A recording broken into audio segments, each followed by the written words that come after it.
Cari amici, bentornati nel giardino dei pensieri. Io ritengo che il video di oggi sia molto importante e spero lo guardiate fino in fondo. Ci terrei a fare chiarezza una volta per tutte sull'utilizzo delle mascherine. Vorrei anche dire che la verità in tasca non ce l'ha nessuno. Non ce l'ha nessuno la verità in tasca. Io però sono libero di esprimere un mio pensiero e come sempre cercherò di non mancare mai di rispetto a nessuno. Dobbiamo sempre credere ai medici? Essere medico non è garanzia di preparazione. Io vorrei cominciare brevemente raccontandovi una storia. La storia dell'atleta del lancio del peso Adrienne Wilson. Lei si stava allenando per le Olimpiadi, ma ad un certo punto si è dovuta sottoporre alla chemioterapia.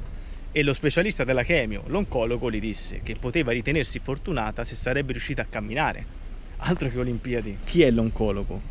L'oncologo è lo specialista della prevenzione, della diagnosi e della cura contro il cancro, quindi dovrebbe essere la figura più esperta di questa materia. L'allenatore di Adrienne la manda da un certo Charles Poliquin, un preparatore atletico veramente straordinario, citatissimo in numerose riviste scientifiche, ha allenato atleti olimpionici di discipline diverse e li ha portati a vincere diverse medaglie. Charles Poliquin non era un medico, ma era una persona molto preparata. Uno studioso e un ricercatore indipendente. Lui tutte le mattine quando si svegliava dedicava delle ore allo studio e alla consultazione di ricerche scientifiche. Ed è quello che faccio io. Io studio la mente dal 2003 e negli ultimi 4 anni ho intensificato i miei studi. Dall'ottobre 2016 io faccio una cosa appena mi sveglio la mattina. Dedico le mie prime 4 ore della giornata alla scrittura e allo studio. Questo solo per presentarmi a chi ancora non mi conosce. Tornando a Charles Poliquin, lui ha sottoposto l'atleta Adrienne Wilson ad un suo protocollo. Cosa consisteva questo protocollo? Lei faceva la chemio e il giorno dopo si allenava e lei si è sottoposta a questo protocollo per soli 5 giorni. Il medico chiama Charles Poliquin molto irritato e gli dice: ma che cosa stai facendo? Prima lei recuperava in 10 giorni, adesso recupera in un giorno. Ma che cosa gli hai somministrato? Charles gli ha somministrato dei dosaggi di olio di pesce 80% DHA, l'amminoacido taurina, dell'estratto puro di tè verde, che sono tutti nutrienti che favoriscono la comunicazione intercellulare ed è molto importante. Ovviamente questi nutrienti erano di altissima qualità perché ce ne sono molti sul mercato, ma non tutti sono così efficaci. Il medico sosteneva che non c'erano evidenze scientifiche e che non era corretto. Allora Charles gli dice: se le invio 60 ricerche per ogni ingrediente, lei mi crede? E lui: impossibile, no, non esiste. Charles Poliquin invia le ricerche e il giorno dopo il medico lo richiama, molto dispiaciuto. Mi dispiace, non lo sapevo, non ero a conoscenza di queste ricerche. Pensate che adesso il medico somministra il protocollo di Charles ai suoi pazienti, quindi attenzione, non era un medico in malafede, solo che non era a conoscenza di queste ricerche. Tornando alla nostra atleta, lei pesava solamente 80 kg e le sue colleghe 140 kg. Pensate che alla panca inclinata sollevava 140 kg, quindi era una donna molto forte. Alla fine com'è andata? Non è arrivata prima, però è arrivata quinta. Dal passare a non dover riuscire nemmeno più a camminare a qualificarsi per le Olimpiadi, beh, io direi che c'è una grandissima differenza. Riflettete.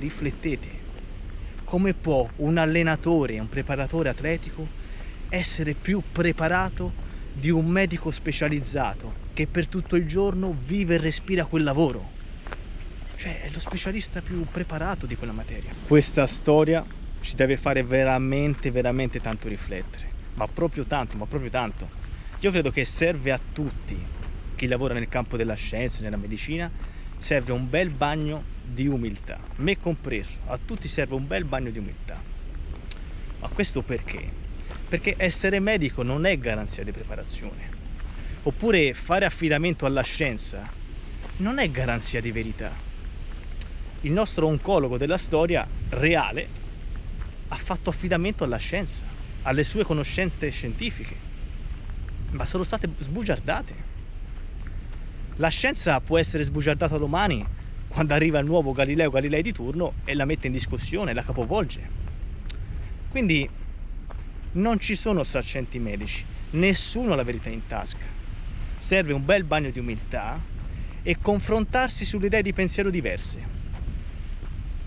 Vedete, il confronto arricchisce, migliora le professioni ed è per questo che io parlo sempre dei gruppi mastermind. I ricercatori indipendenti dovrebbero unirsi in dei gruppi mastermind con dei medici specializzati. Così si favorisce lo scambio di conoscenze. Non è una gara a chi ha ragione e a chi ha torto. Ragazzi, il fine è salvare le vite, è fare del bene. Ma non c'è collaborazione. Io sono anni che promuovo il concetto di gruppi mastermind, però non viene compreso, sicuramente non sono stato bravo io a spiegarlo. Le soluzioni ci sono per risolvere molti problemi, però bisogna essere pronti a collaborare. Adesso vorrei tornare sulla questione mascherine, perché il video non è finito, adesso entriamo nel vivo della questione. Prima di procedere vorrei ringraziare veramente di cuore i tantissimi che hanno condiviso i miei video, hanno commentato, avete fatto dei commenti molto belli. Io ragazzi vi ringrazio veramente tanto e mi hanno fatto molto piacere. Qualcuno, ma una piccola minoranza, è anche stata un pochino scortese, ma fa parte del gioco, non c'è nessun problema. Bene, adesso andiamo ad analizzare questo discorso dell'utilizzo delle mascherine, perché sempre per il mio modesto parere sono dannose alla salute e in questo momento non servono a niente. Io nel video in questione vi ho parlato dello scarso apporto dell'ossigeno nelle nostre cellule dovute alla mascherina, che ci fa anche respirare molto anidride carbonica, che è lo scarso del nostro organismo. Vi ho parlato dell'ipercapnia, vi ho parlato anche che l'aumento dell'acidità nel nostro organismo aumenta le probabilità di contrarre dei tumori, e vorrei adesso parlarvi del premio Nobel della medicina, lo scienziato tedesco Otto Erich Warburg. Nel 1931 Otto Erich Warburg ha ricevuto il premio Nobel per aver scoperto la causa primaria del cancro. La mancanza di ossigeno crea un ambiente acido. L'ambiente acido crea il cancro. Le ricerche ci dicono che acidità e ossigeno sono due facce della stessa medaglia. Se uno ha uno, anche l'altro. Quindi nel video in questione non mi sembra di aver detto niente di così rivoluzionario. Queste ricerche sono state fatte nel 1923 e queste ricerche hanno portato poi nel 1931 a far vincere il premio Nobel. Sono passati quasi 100 anni, quasi 100 anni sono passati. Ma poi avete ascoltato le testimonianze di quelle persone che lavorano tutto il giorno con la mascherina e poi tornano a casa con un grandissimo mal di testa e una forte emicrania che non hanno mai avuto in vita loro? A me mi sembrano che questi siano fatti totalmente innegabili. Fino adesso abbiamo parlato di dannosità e pericolosità delle mascherine. Ma le mascherine sono utili? In questo momento ci proteggono dal virus? Il prorettore Alberto Zangrillo, direttore della terapia intensiva dell'ospedale San Raffaele di Milano, ci dice che il virus clinicamente è morto. Questo lo dice uno studio fatto dal virologo e direttore dell'Istituto di Virologia, il professor Clementi. Ci ha detto che i tamponi eseguiti negli ultimi 10 giorni hanno una carica virale quasi inesistente rispetto ai pazienti dei mesi scorsi. Il virus clinicamente non esiste più, è morto. Che cosa ci aveva detto lo scienziato israeliano Isaac Ben Israel a metà aprile, secondo i calcoli matematici dei cicli epidemici? Che il virus sarebbe scomparso dopo 70 giorni. E così risulta in tutte le parti del mondo. Tutte le parti del mondo stanno confermando questo. Allora mi chiedo io, che senso ha oggi, adesso, portare la mascherina?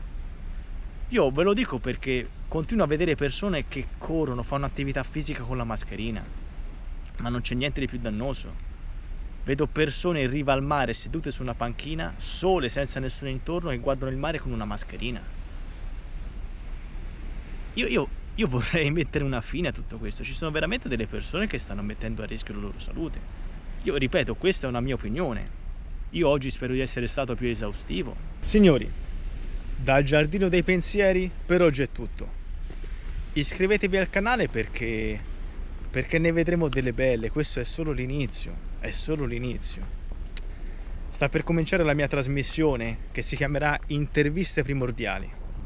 Chiamerò veramente degli ospiti d'eccezione, incredibili, e toccheremo dei temi che nessuno in questo momento sta trattando. Io spero veramente di vederti al prossimo video.